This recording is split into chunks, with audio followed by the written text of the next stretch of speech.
হয় দেখা পাইছে এয়া ইতিমধ্যে অভিযুক্ত যি গোলাপুদ্দিন আৰু ফৰিদুল ইছলাম সেই দুই অভিযুক্তক ইতিমধ্যে নগাঁও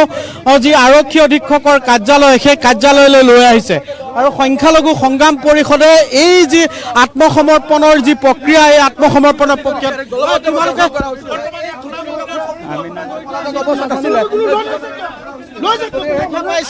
দেখা পাইছে দুই অভিযুক্ত ইতিমধ্যে নগাঁও আৰক্ষী অধীক্ষকৰ কাৰ্যালয়ত আহি উপস্থিত হৈছে আৰক্ষী অধীক্ষকৰ কাৰ্যালয়লৈ ইতিমধ্যে দুই অভিযুক্ত প্ৰৱেশ কৰিছে আমি এক্সক্লুসিভ দৃশ্য আমি দেখুৱাই আছো দীৰ্ঘদিন ধৰি পলাতক অৱস্থাত আছিল যি ঢিঙৰ ধৰ্ষণ কাৰ্য যি জঘন্য ঘটনা ঢিঙত সংগত আইনী ব্যৱস্থা হয় দেখা পাইছে এয়া ইতিমধ্যে অভিযুক্ত যি গোলাপুদ্দিন আৰু ফৰিদুল ইছলাম সেই দুই অভিযুক্তক ইতিমধ্যে নগাঁও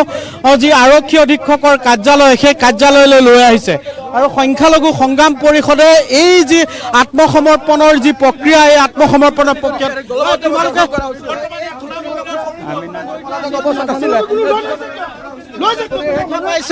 দেখা পাইছে দুই অভিযুক্ত ইতিমধ্যে নগাঁও আৰক্ষী অধীক্ষকৰ কাৰ্যালয়ত আহি উপস্থিত হৈছে আৰক্ষী অধীক্ষকৰ কাৰ্যালয়লৈ ইতিমধ্যে দুই অভিযুক্ত প্ৰৱেশ কৰিছে আমি এক্সক্লুসিভ দৃশ্য আমি দেখুৱাই আছো দীৰ্ঘদিন ধৰি পলাতক অৱস্থাত আছিল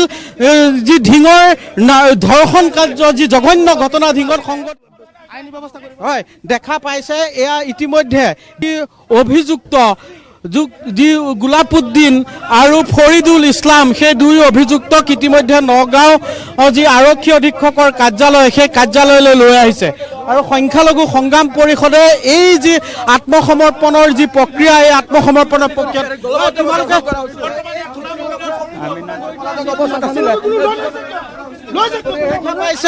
দেখা পাইছে দুই অভিযুক্ত ইতিমধ্যে নগাঁও আৰক্ষী অধীক্ষকৰ কাৰ্যালয়ত আহি উপস্থিত হৈছে আৰক্ষী অধীক্ষকৰ কাৰ্যালয়লৈ ইতিমধ্যে দুই অভিযুক্ত প্ৰৱেশ কৰিছে আমি এক্সক্লুসিভ